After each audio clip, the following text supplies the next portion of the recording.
Halloween is just around the corner, which means this week's episodes of the EPS podcast will involve things that relate to the spookiest time of the year.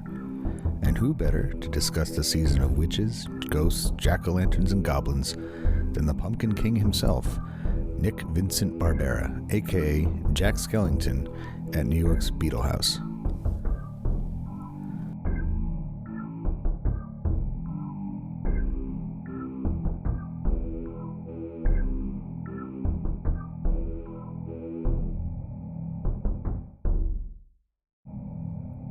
The Haunted Mansion at Disneyland, and later Magic Kingdom, is considered by many as one of the handful of quote-unquote original rides, along with Dumbo the Flying Elephant and the Mad Tea Party.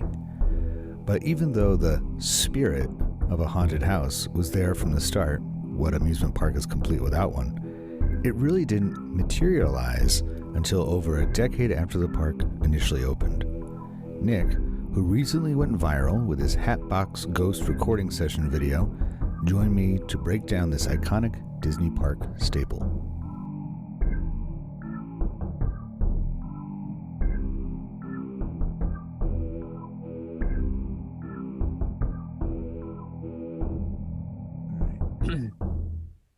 So I want to welcome you back to the EPS podcast, where everything's a primary source, and Season 2 has been great so far. I've got to talk to a lot of new people, but I've also welcomed return guests. And today is another one of those return guests. I have Nick Vincent Barbera with me. Last time we spoke, Nick, it was February, and we did an episode all about one of your workplaces, Beetle House NYC, where every day is Halloween. Now we're approaching Halloween, so it's only appropriate to have you back. So welcome back to the EPS podcast. Thank you, my friend. Yeah, it has been a while. Almost like a good couple of thirds of the year at this point. It felt kind of awkward back in February, talking so much, ghouls and goblins and Halloween type stuff. But for some people, not for us. Right, exactly. For us, it's every day is Halloween and has that potential to it. So today we are going to continue that theme because, and as usually, I think when we left things in February, we said the next topic should be Disney World or Disneyland or just the Disney parks. I think they're exceptional primary sources, but it's a big topic. So what better thing to narrow things down to the Haunted Mansion? And you have very recently gotten some notoriety from something you did regarding the Haunted Mansion. Yes. How long did that take? Because that was you made a video of yourself as one of the ghosts and doing kind of like the outtake from a recording. That's right. Yeah. How long did that take to set up? Well, I guess I can break it down. The makeup took about a little over an hour to do. Right. Okay, so I should actually start for context reasons. Hi, hello, my name's Nick. You may have seen this video of the Hatbox Ghost from Disney's Haunted Mansion lip syncing to actual recording of Paul Frees recording his lines for the Ghost Host. And it started out on TikTok and then just kind of blew up from there. Which I had no idea was going to happen. I was just doing it for fun. But thus is the internet. That's how it works. Is that all it takes is for it to get under the nose of somebody who is interested. And you got some pretty notable names that liked it and shared it, right? Slash from Guns N' Roses was one Slash likes me, I guess, and Butch Hartman, the guy who made Danny Phantom, really likes it, and he made Fairly Odd Parents too. But for our purposes, Danny Phantom. Yeah. I even got Neil Patrick Harris, right? Neil Patrick Harris saw it, and he's a big Haunted Mansion guy. He's a big on record. Yes, I love Haunted Mansion. So that blew me through the roof. Anyway, so the makeup took me about over an hour to do. And what's funny is that the one that ran viral, I'm not too proud of how that makeup came out, to be honest, because from a distance it looks good, but up close, I'm just like, no, that's still me. Like, I don't know. And now I use a UV activated face paint for the Hatbox Ghost now, and I think I've got the face down pat finally. But yeah, so I did one recently of the Hatbox Ghost, who is pretty much like one of my top favorite characters of the Haunted Mansion, first of all.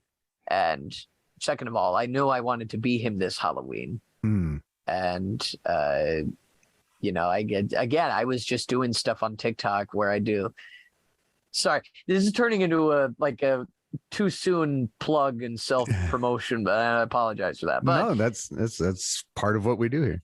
Yeah, and I'll talk more about it when we get to the end. But I also do stuff with like pirates and wizards and a couple of other things with Jack Skellington here and there. But that was about it. A couple things with Cheshire Cat. But Hatbox Ghost is really the guy that's helping me right now, I suppose. Yeah. What prompted it? Is it just a lifelong love of Haunted Mansion and what it has to offer as far as its role in spooky pop culture? Or oh yes, absolutely. Growing up, I brushed upon it a little bit last time we chatted, but growing up, I really enjoyed the Haunted Mansion ride. I didn't ride it for the first time until I was 12 because I was a chicken, but I loved it ever since. And it has become pretty much like one of my must-dos every time I go to the Magic Kingdom. I have to get at least one ride of the Haunted Mansion in there. That one definitely seems to always have a long line. Between that and Pirates, it's like the two must, and they're very related, as we'll explore momentarily. But it seems to be those are the must. And I like you, I didn't actually ride it for the first time. I think the very first time I visited Disney, I was approaching 30. I never had the chance to go. My dad had gone because when he was in the Air Force, I think there was one time where they, like when they were trying to get guys to re-sign up for the for the service, they would do promotional stuff, like send them to Disney World.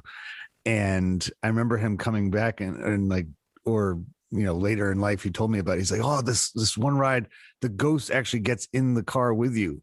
He's like, and I was like, for the longest time, I was trying to figure out what he meant. I was like, so like, do they beam like a holograph like into the thing next to you? I thought it was, and so like, here I am I was like 25, 26 years old, and I get in the Haunted Mansion, and I'm not even, I hate haunted houses. Like I really, not my thing. I hate things jumping out at me. I don't like that at all. I don't like this, the jump scares stuff. But I was like going through it and trying to like connect what he had told me about the ride. And then finally, when you get to the end, when you get the hitchhiker, I'm like, oh, that's how they did it. Like, that's what I mean. Like you're looking in a mirror and you see a guy. It's not actually physically there next to you, but it's like a legendary ride, and it's part of Disney regardless of which park you go to. That's another thing that I really love about the Haunted Mansion, especially now, is that it has all of these centuries old effects that still hold up. They still really work. Some of them do, some of them kind of swap them out for more modern technologies, but the best example is the ballroom, because it's what you were talking about earlier. It's when they it's all about reflections, and it's still the use of three-dimensional figures and everything, but it doesn't really have anything that's modern about it, and it's still lovable. And it'll always be there. At least I hope it will. But it still wows people. Some people still have no idea how it works. I've seen specials on TV where they reveal, the secrets of the magic of Disney and especially things like, and I try not to watch too much of that because I like to go into those kinds of things with that, suspension of disbelief, because that's what makes it more fun. You could study that ballroom scene and probably figure it out. Especially, I think one time I was on it and it stopped. It got stuck. I don't know if somebody broke it further down the line, but I was, right. We were there watching, the same scene, the woman spinning around over and over and over again. And I'm like, oh yeah, there's mirrors involved and, all sorts of stuff. But I wasn't trying too hard to learn about it. Right. When we got stuck, oh man, the worst one was we got stuck on the Winnie the Pooh ride. Oh no. Right around the part where he's having the heffalump nightmare. And so for like 20 minutes, we have these like faces just like bouncing back and forth, and like the lights were on, so it wasn't. And I'm like, this is kind of weird. Like that's arguably that's arguably scarier than the Haunted Mansion. Yeah, just getting stuck on Winnie the Pooh. And of course they're like, oh, we had a honey spill. They had to like Disney-fy it and everything. So yeah, I do love that they Disney-fy that at least. And that was actually the first thing that I took away because I was old enough to realize that it was all it wasn't sure. Yeah. Like real, it was all, but I marveled, and I still do every time I'm there, about how they do everything, from the parking lot all the way to the middle of the Magic Kingdom. I've only been to Disney World. I've never been to Disneyland. I'm hoping to do that next year.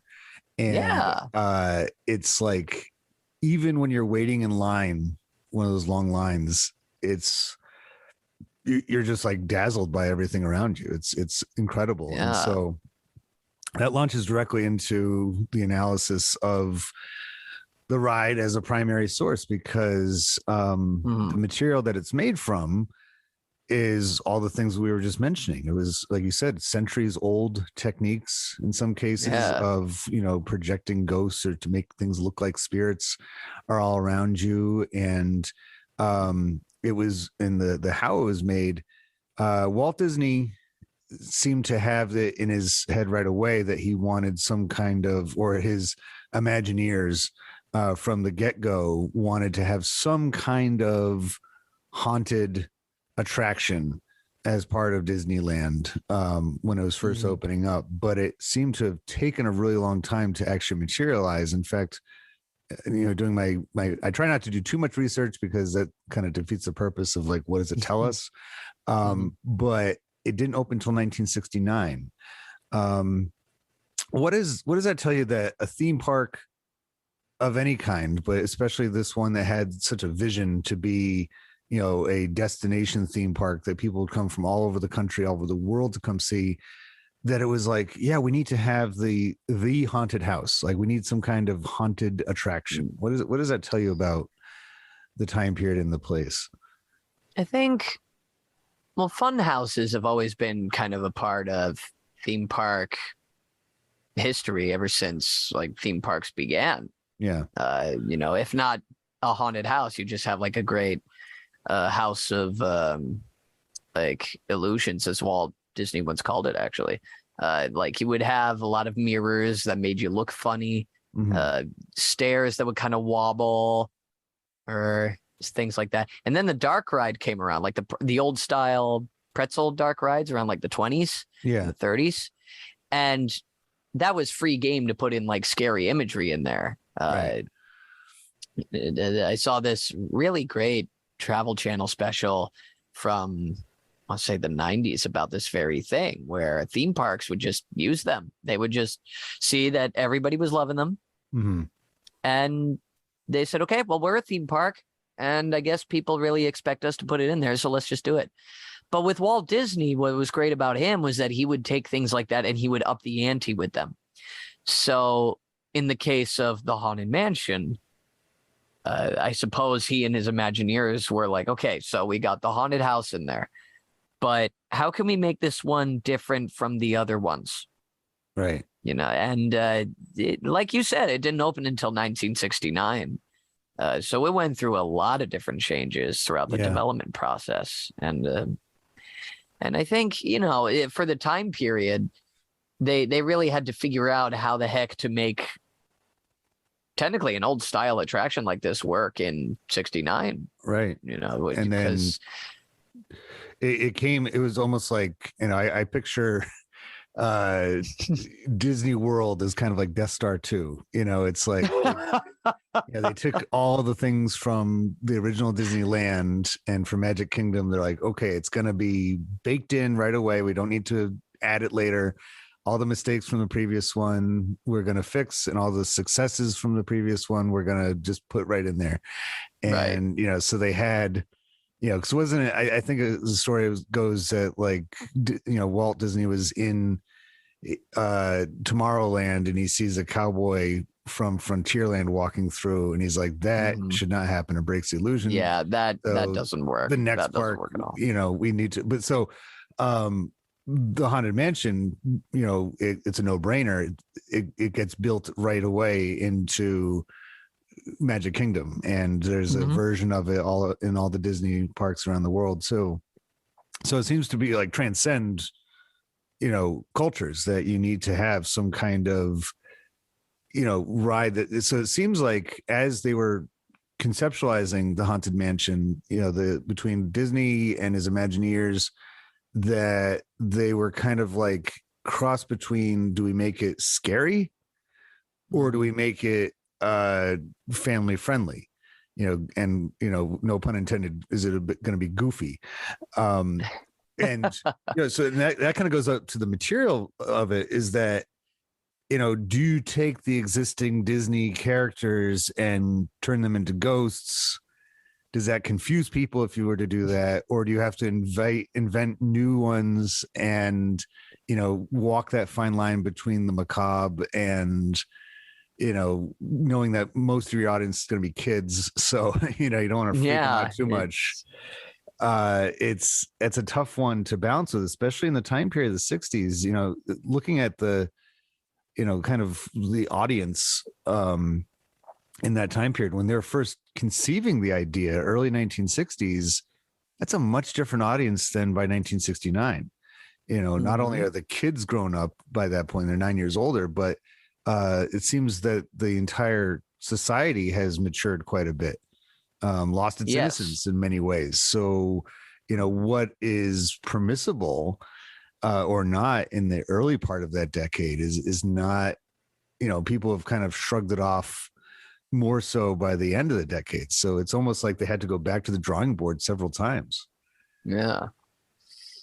Exactly. I mean, like I said, the Haunted Mansion went through many different iterations and incarnations throughout the years that it was starting to be brought into light, that Imagineering.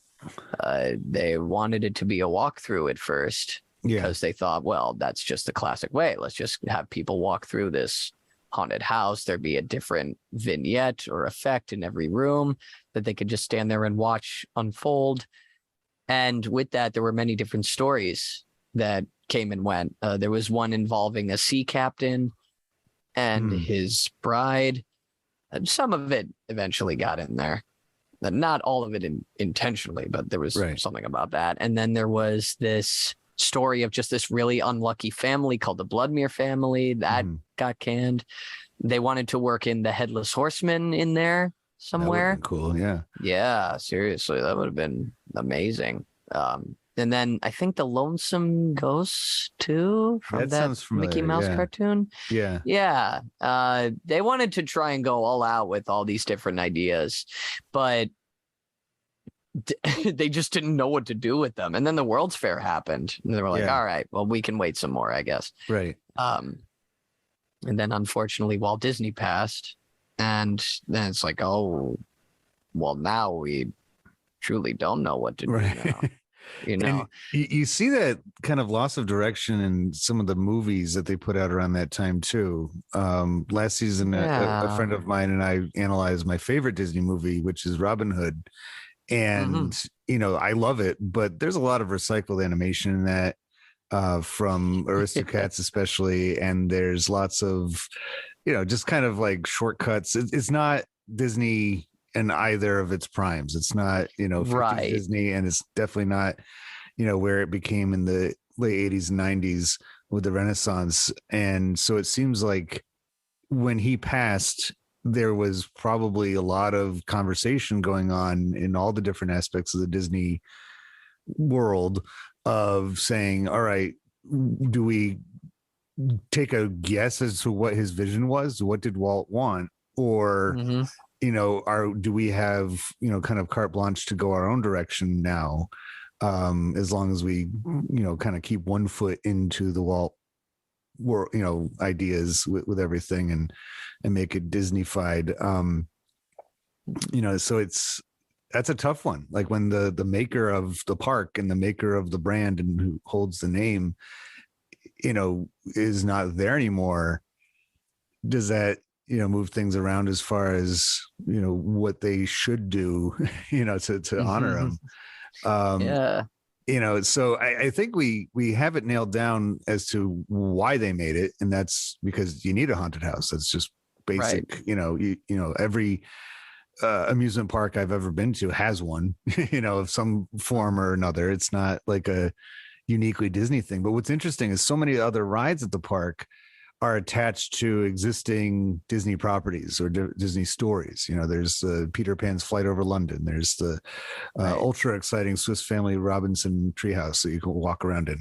I remember the first time I was in that, I was like, oh, that's it. You just walk, like, you don't get to do anything. Other than just like admire, like, oh, that's pretty cool that they made it look like they are stranded here in the middle of a theme park. And then, you have all the, there's the Snow White ride. There's, every, like I mentioned before, the Winnie the Pooh one. This one and Pirates are not based in any of their previous stories. They had to invent all of, like you were saying, so many ideas came up and then were tossed aside or watered down, compromised. And so what you get when you're going through it is not, there's no narrative that you can base it on. It's not like one you're like, oh yeah, I saw Peter Pan, so I know essentially what this ride's all about. Do you think that was like a good decision on their part to invent the story for the ride itself, or do you think it was taking a risk? I think it was a mix of both, because around this time you have a lot of different attractions that just kind of came from the brains of the Imagineers. They didn't really have anything that was seeped in, like too seeped in movie stuff. Like we had the Tiki Room. That was the first like audio animatronic thing. And that didn't have a single existing Disney character to be seen. Yeah. And then you had stuff that came later, like great moments with like Mr. Lincoln. And he was a real life person. That wasn't a Disney character, but that kind of falls under that umbrella. And then you have the Carousel of Progress, where you have completely new characters that were designed from just the image of the good old household family. Right. And things like It's a Small World, where that's just the general children of the world, So, so when it came to stuff like Pirates and the Haunted Mansion, I like to think that it was just the Imagineers, or even the Jungle Cruise. There wasn't an existing Disney character in there when it first came out.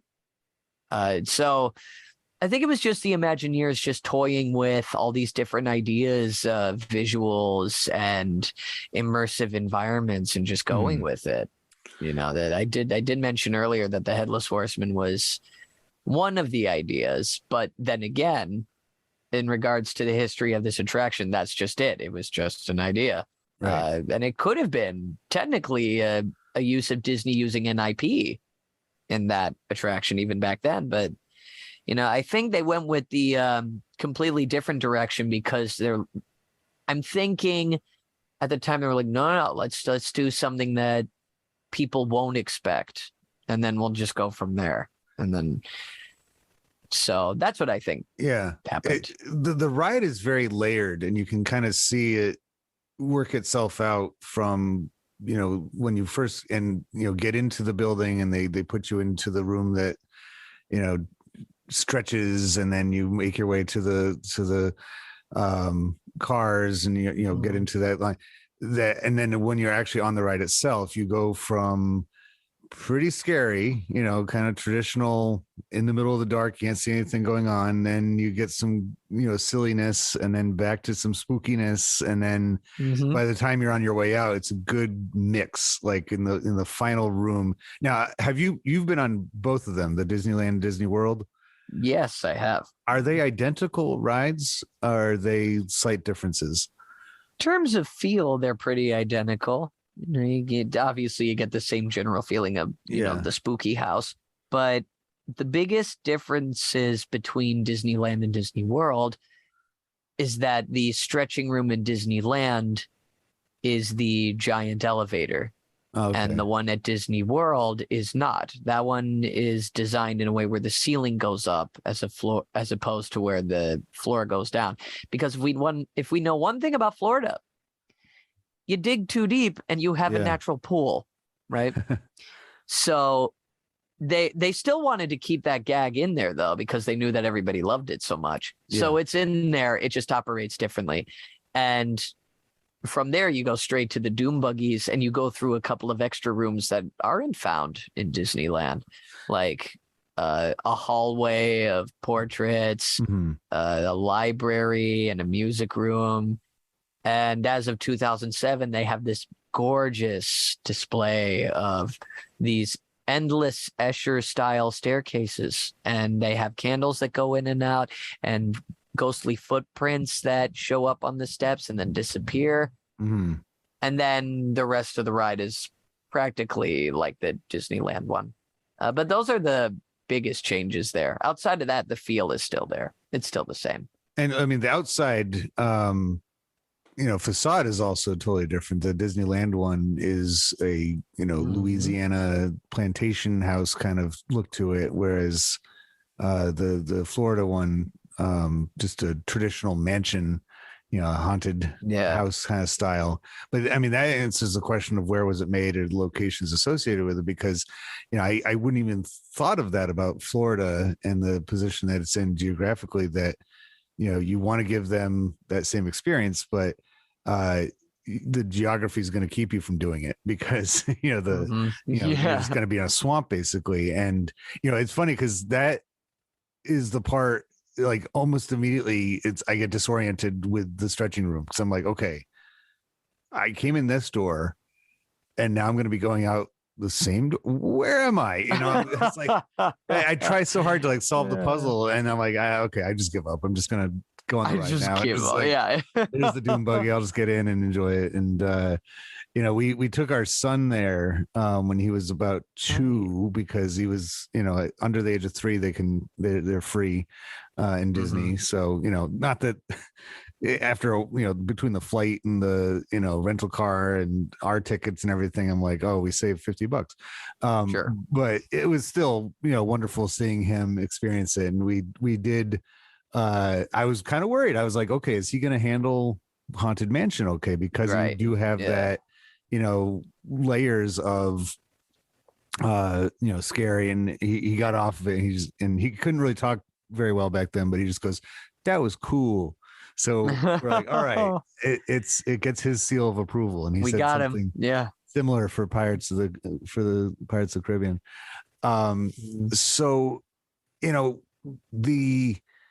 a very important part of this, and when I have this primary source analysis form that I use, it's we'll answer the questions without even realizing it. We're not necessarily going through that, but just going back to the maker's role or status in society. It seems like the Disney company, like we were just saying, went through a lot of changes. Its status, by the time they opened the original theme park, it was obviously a very high status. It wasn't like something that, a family's like, who's this Disney guy and what's this park all about? I mean, people had been deeply interested in Disney for decades by that point. And so the status was very, very high. How did the status, as far as you can tell, how can that role of Disney in society, how does the Haunted Mansion fit in with that? Because I really do think it is one of the kind of the crown jewels of the parks is the Haunted Mansion. Yeah.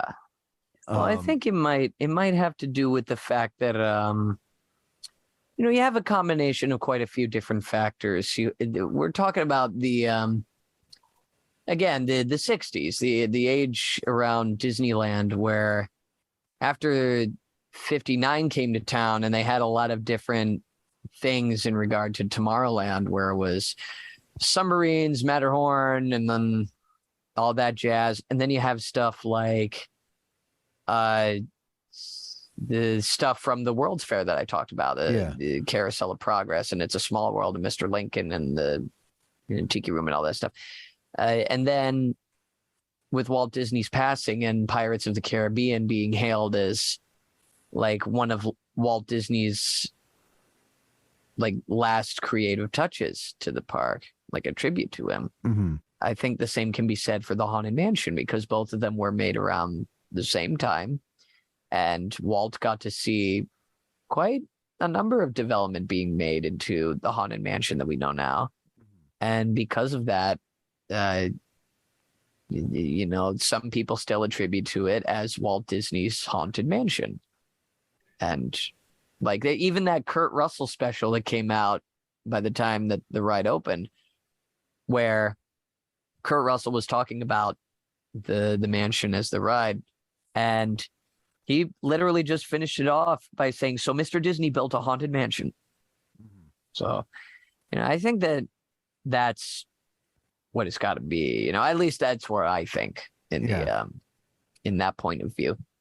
It's like one of those things where it couldn't be anywhere else. You go to other haunted houses, and even if they use that same omni-mover style of going through the attraction, it's just not Disney. It's just nothing compares to it. And so it's like the ultimate. And I've been to Disney for Halloween time, and they know how to do it right. I've been to Universal Studios at Halloween time, and at least when I went, they didn't do it right. It was just over the top, people with chainsaws running all over the place, and not like that nice balance, that Disney hits. Like, it's when they do the Halloween parade, it's all their characters are involved in it, but it's almost like they opened the gates to the Haunted Mansion, and that's what's producing the entire spectacle. That all of the Disney spookiness that has come since then emanates from Haunted Mansion. Even things that seem as remote as Hocus Pocus, they have that nice balance that the Haunted Mansion struck back in the 60s and the early 70s with Disney World, and they are kind of the propelling anything Disney that has the scary factor into it. And like the song that they sing throughout the parade, at least when the times I've been there, is they keep saying, they remind you it's really not so scary.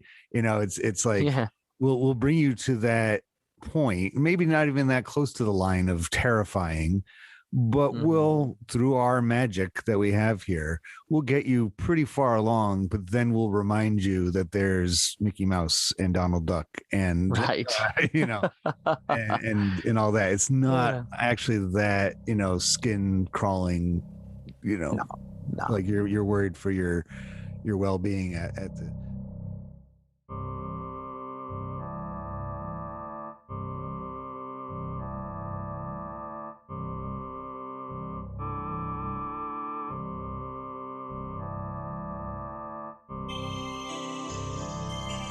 The 1960s in America started as an extension of 1950s prosperity and optimism, but ended in darkness and despair. Pop culture throughout the time period reflects this in so many ways. Therefore, the Haunted Mansion ride, which was conceptualized early in the decade, but did not come into fruition until the end, is a very unique primary source.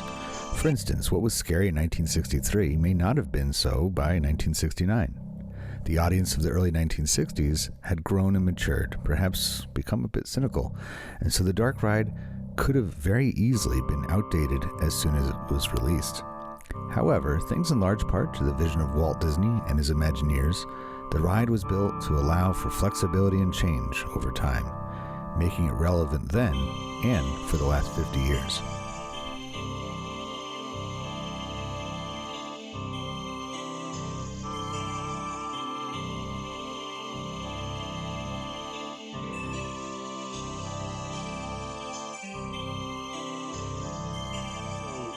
We chatted a little bit before about the intended audience of the Haunted Mansion, and it's and you hinted it and actually came out and said it, that throughout its history they've added to it and they've modified it, and you have a special connection to it because I understand at the Christmas time they'll incorporate Jack Skellington and company into parts of it. Do you think that speaks to, over the years, who the intended audience is? That it's almost like a moving target, just like the ride itself is moving. Yeah, that was good. I think so, because in a way, it's fascinating because those are two very separate entities. We're talking about this ride that has been around since the late 60s, and it still conveys a creepy, spooky vibe. Like how you were saying earlier, like how sometimes when Disney makes something that is spooky, it akins to the Haunted Mansion. Right. Because that's how impactful it's become. And with something like Nightmare Before Christmas, ultimately we think about the Tim Burton visual style. Right. That's just part of his whole bag, his deal. So when you combine the two of them together, at first a lot of people would scratch their heads and just think, God, like, really? Do we want to see this? Like, I'm not sure. But it ended up being like a match made in heaven, because you have a brilliant environment that's already set in stone for Jack and the crew.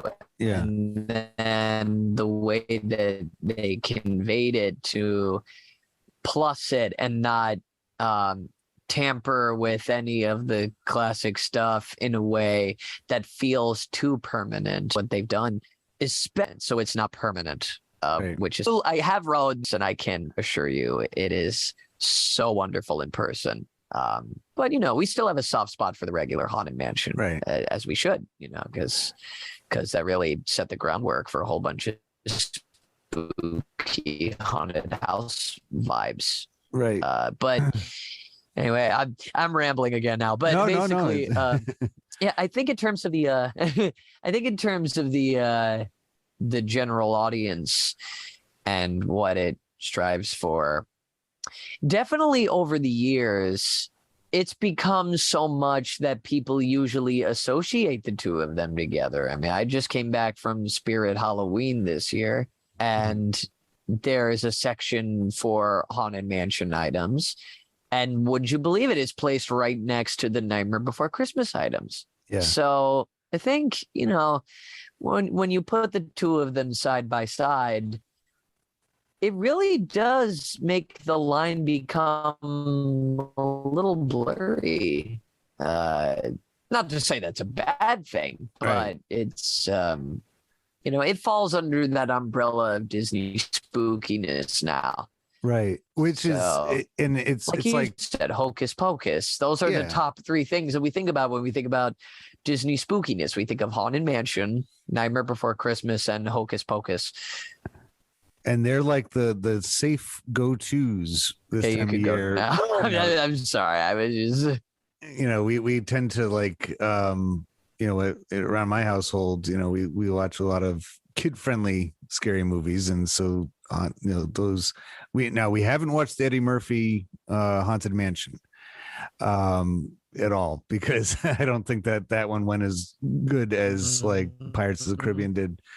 But when it comes to those, what's funny is that Casper, we watch a lot of Casper this time of year, and that's not a Disney property, but you know, it steals a strong word, but it takes a lot of the aesthetics of Haunted Mansion and incorporates it in there. I mean, when you're watching Casper, and I'm, talking about the Bill Pullman one, not any of the sequels or anything, it's very Disney-esque. The animations, the uncles of Casper look like it. The effects smack of Disney. The cosmetics of the mansion that they're living in. It is a haunted mansion, it's, and even the part where Christina Ricci's character is, Casper shows her the hidden chamber. She's riding a car that looks like a doom buggy as she makes her way around, and I'm guaranteed it's because they recognize that the okay. Yeah, I don't know. That's curious. It's just my laptop acting up again. What was the last thing you heard me say? I just want to. You were talking about Casper showing Christina Ricci. Okay, that's pretty much when it dropped off for me. So.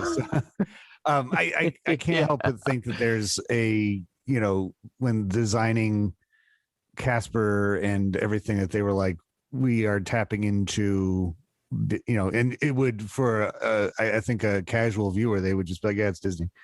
Right. It looks so much similar, because it's just, I think that's more of the effect of Haunted Mansion. The impact it's made on pop culture is that it's kind of set the standard for what a haunted house looks like and how one should behave within it, kind of thing. Yeah. And like what to expect, kind of thing. But yeah, the intended audience throughout this entire era of ever since it came into our lives, as part of his, they have to continue to, match what the culture finds as scary, because we have changed that quite a bit. Back in the 60s, right. And that was the time when the movie theater was where you'd go for scary. That's the age of Psycho. And, right. Yeah. By the end of the decade into the 70s, we're talking Rosemary's Baby and Exorcist, and these major classic horror movies. That's the movie theater, and you can definitely see the appetite for that escalate as time goes on. If Haunted Mansion didn't change over the years, then it would be a relic of a bygone era. But because it does update itself, even just a little bit at a time, it stays relevant, doesn't it? It does. I think that what they have done to do that is really fun too. This might turn as like a little side note, but it's a thought that I've had for so many years. Whenever we see a ride that gets changed, or an attraction that gets changed rather, and sometimes the usual reception is, oh, how dare they? Why would they do that? Why would they change everything? But no, that's what Walt wanted. He wanted these things to still keep fresh, and even if it means changing classic stuff, then let's do it. Let's just do it. And I think what they've done with Haunted Mansion over the years, by making Madame Leota float and adding in the murderous bride in the attic, or even much better, bringing the Hatbox Ghost back. I think stuff like that is really perfect in order to still keep it feeling as if it's just as classic as it was many years ago, but also adding in stuff that will keep it relevant and will keep people talking. I was actually watching the Eddie Murphy movie the other day with a couple friends of mine, and that came out in 2003, and Constance Hatchaway didn't show up until 2006. And but that's how that change works so well, because people remember that better than better than the Eddie Murphy movie. Right. So we were watching the movie together, and she just said, "So wait, there's no murderous bride," and I had to explain. Well, that didn't come until much really impactful. Yeah. And for the record, I actually do kind of like the Eddie Murphy movie. I can't say for I can't judge it. I haven't seen it, but I remember when they came out with it, it was after the success of Pirates, and I was like, well, this is obvious that they're just, a ride inspired a movie instead of the other way around, and so they're like, let's go with that. And I think I saw that there's another one coming out next year. There is, yeah. So I'm imagining that a lot of those changes in the storylines that have come up since the Eddie Murphy movie, maybe in spite of it, are going to be incorporated. They mentioned something about Constance being in it. I can see. I'm excited about. I like to see that. It's almost like Star Wars, where the title is always going to be there, but the story is more reflective of the time it's made in, rather than they're not always going to just remake the 70s and early 80s version of Star Wars. It's so maybe we'll have maybe the Haunted Mansion will turn into a 9-part series and epic, and we'll get to know everybody. And there'll be magic, like all sorts of father and son trade-offs with the Hatbox Ghost and everything as we go through it. And but that's actually go ahead.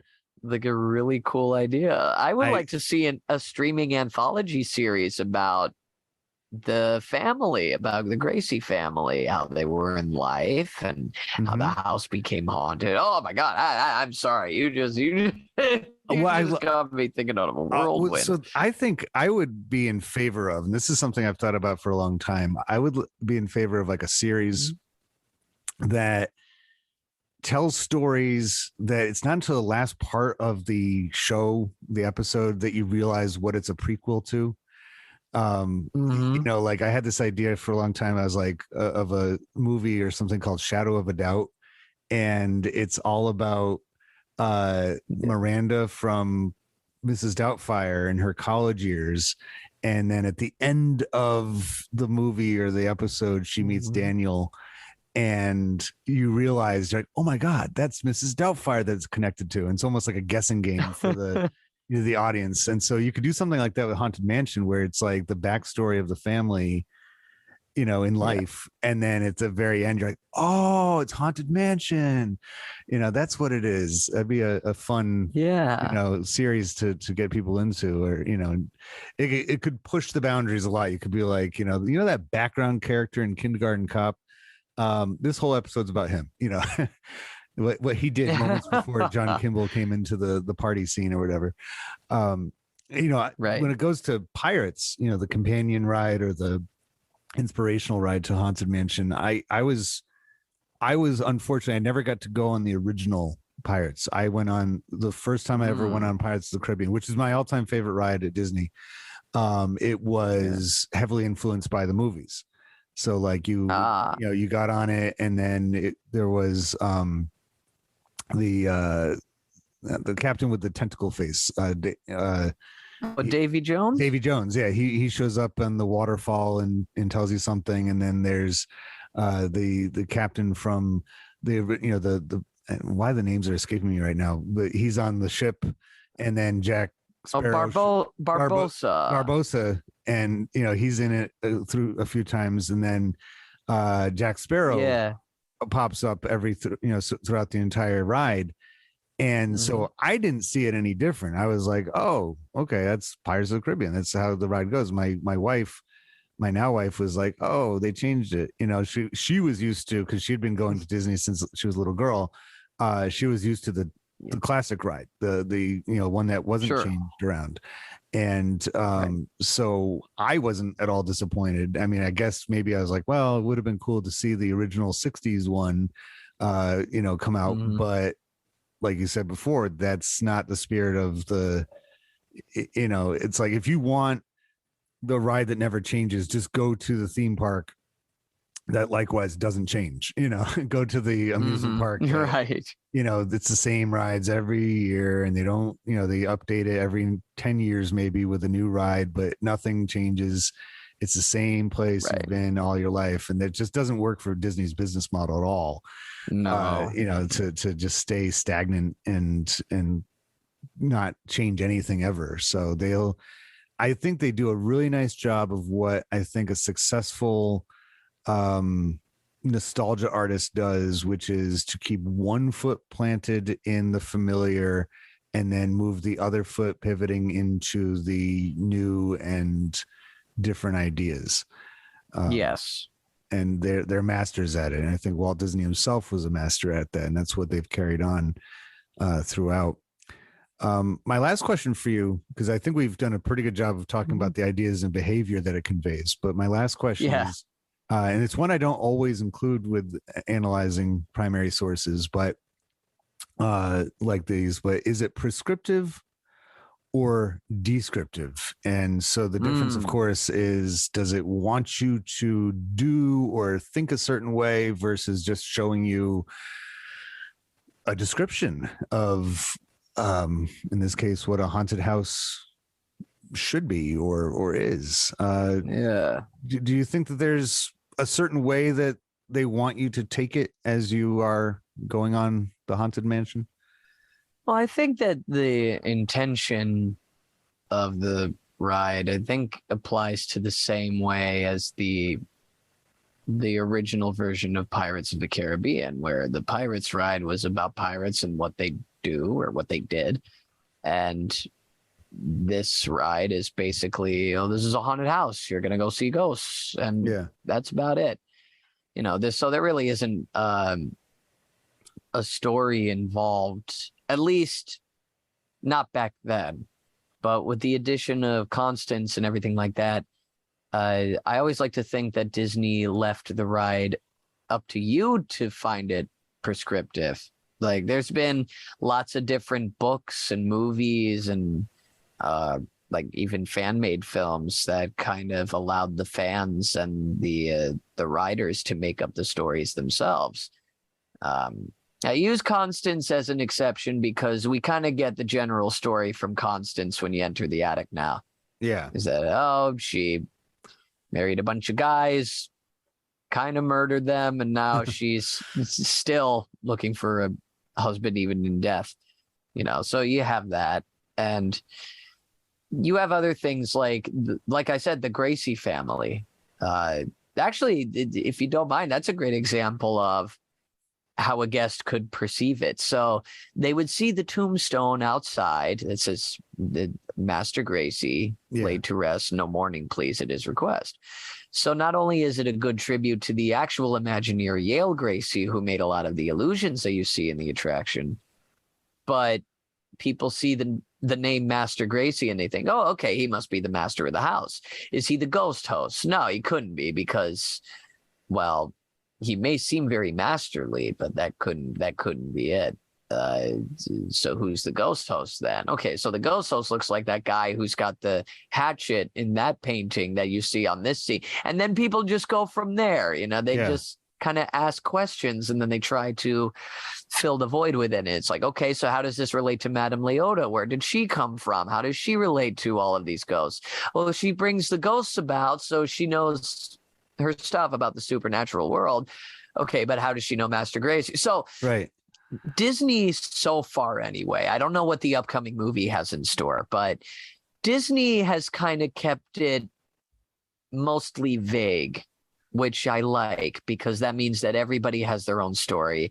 Everybody has their own take about certain characters and how they relate. In a way, I like to think it's the equivalent of legitimately having a haunted house in your neighborhood, and everybody has a story about that house, and all of them are different. Right.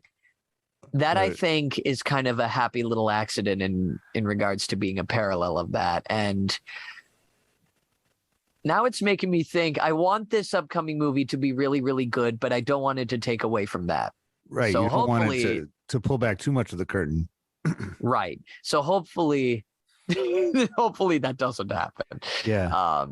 Well, but that's what I'm glad you point that out, because I love and again, only at Disney can this really happen, where they almost present you with a puzzle to solve in even the most basic, most straightforward seeming ride that there's, even if it's just something as simple as looking for the hidden Mickeys throughout it, the mouse ears.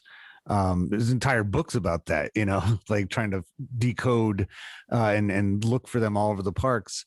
But yeah, they give you that as a way to immerse yourself further into the ride. It's prescribed into it that, yeah, you could just ride it for the sake of being on a haunted ride, but you could also try to figure it out, because it's not just a chaotic, assortment. It's not like we were saying before about like the local carnival or, boardwalk amusement park that has the haunted house, and whenever there's a clearance sale at the Halloween stores on November 1st, they just scoop up a bunch of spooky stuff and then throw it in there for the next summer. It has no rhyme or reason to it. That these things, I'm sure somewhere either in the back of somebody's mind or in a vault somewhere in Disney World, they have the actual story and how everything connects, and who that disembodied voice belongs to as you're on the ride. And it's not just a happenstance, or it's not haphazard in any way. It's probably, I think about like Toy Story. We see the surface of it and it's an enjoyable movie, but there's an entire backstory that the creator made. The producer, I forget his name, but like Andy has like a whole history behind him. His father has a history, a guy you never see in the movies. Like that Woody is his toy from when he was growing up, because Woody is definitely not a modern, 90s toy. He's from the 50s or 60s. Yeah. And that he, so they've had it written all out. The whole thing is like all there. Well before they, in the case of Toy Story, started, doing the digital animations. And so you got to think that things like Haunted Mansion, which has it has more of a possibility of a storyline than Pirates does. It has that somewhere. So, there's maybe in that, the hidden club at Disney, it has, on the wall, it explains it all. They have some kind of paper in a frame, and it's like, okay, here's the story,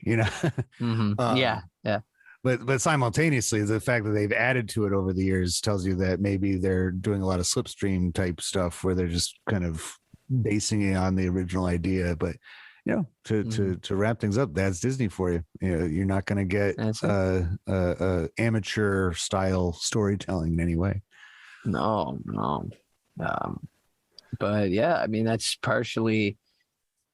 really the chief reason why I love this ride so much. It's because it's something that feels very classical, the definitive, we're going to go inside a haunted house now in this theme park, but it's something that doesn't feel dated as some people would think it would feel. Yeah.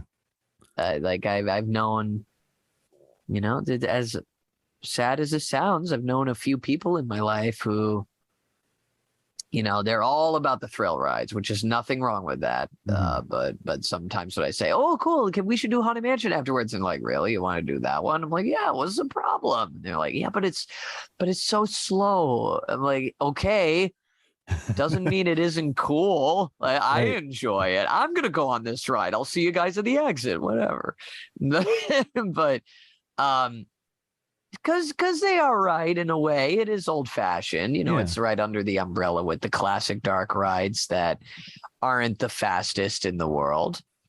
But the atmosphere and the scenes that you go through and everything that has been so seeped in culture because of how classic it is really does come from that special place. And because of that, it's become so enjoyable that even though it's changed quite in some ways over the years. In a way, it's changed very little.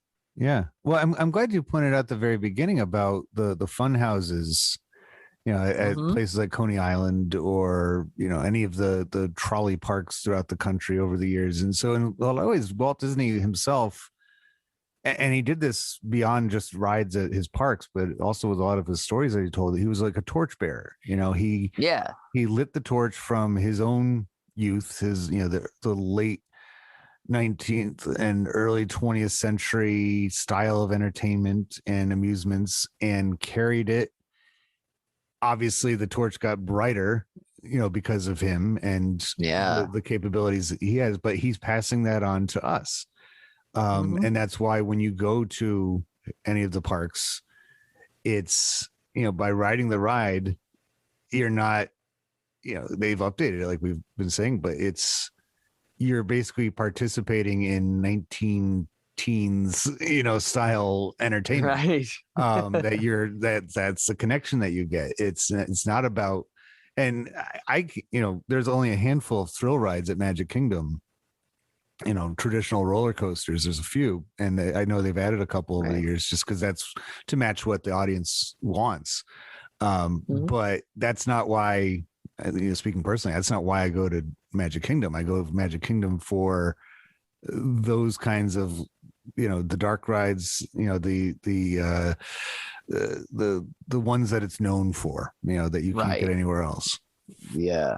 So, I mean, how many times to cap it off? How many times can we look at that house, no matter what park you look at, and not hear the first thing that comes into our heads, which is, "Welcome, foolish mortals, to the haunted mansion."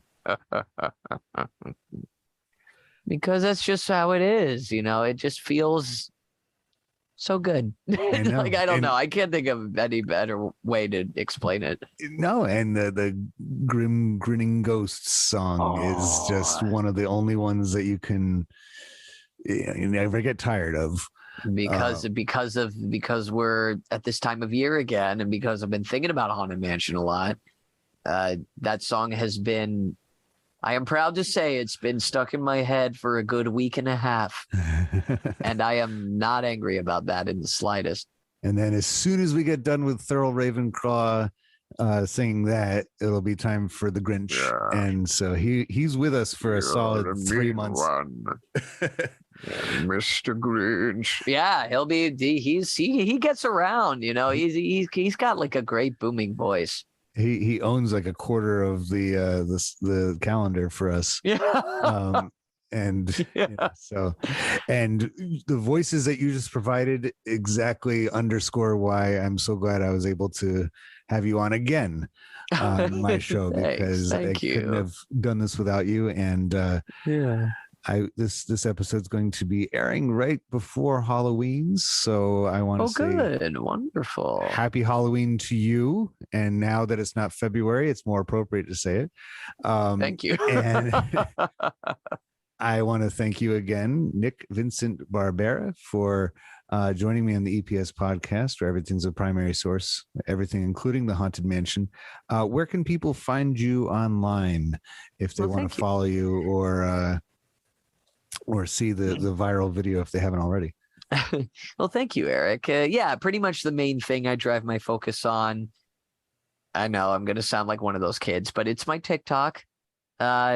Nick Vincent Barbera is my username. And I know it's just my name, but it kind of encompasses everything that I do. And not just Hatbox Ghost stuff. I have a couple of original characters. I do Captain Grimsley Carver, the pirate. And and I enjoy you too, laddie.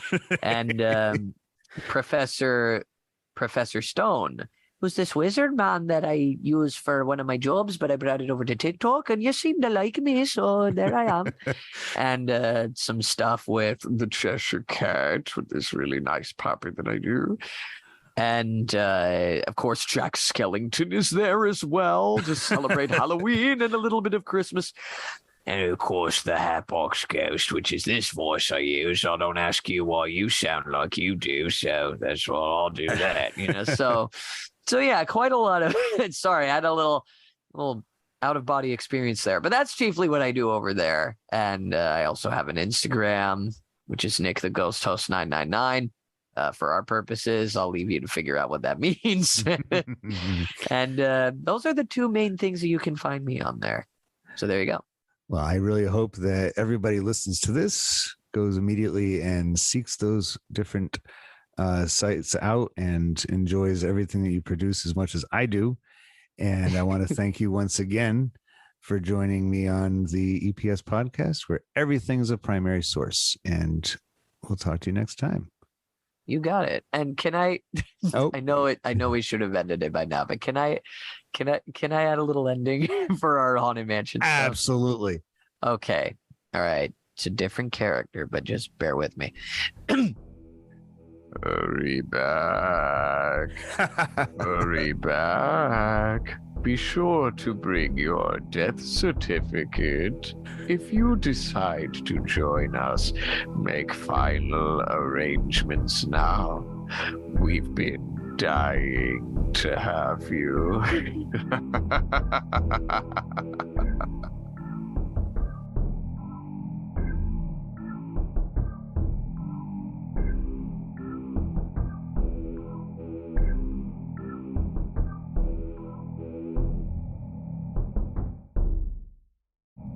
This is Season 2 of the EPS podcast. I hope you've enjoyed listening to what you've heard so far. Full-length episodes like this one are being delivered on Thursdays, while shorter episodes, the products of my EPS podcast live exhibits, come out on Tuesdays. If you like what you hear, consider becoming a patron by going to patreon.com/EPS podcast. Follow the show on social media, including YouTube, and especially on Instagram. I look forward to you tuning in again to the EPS podcast, where everything is a primary source. And I hope you have a very happy Halloween.